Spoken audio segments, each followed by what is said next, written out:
Hoş келдіңіздер. Біздің ортамызда ғажайып әнші отыр. Ұлжан Ағлақова деген. Ағлақ деп айтамыз өзіміз.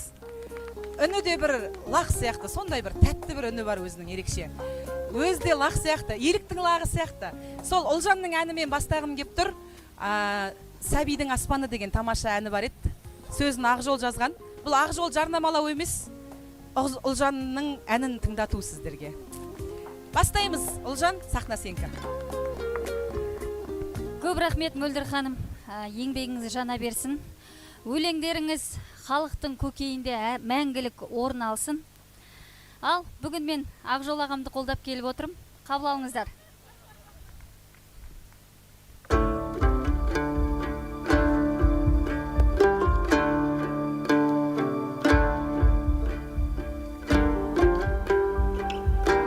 Сәл көтер.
көп рахмет.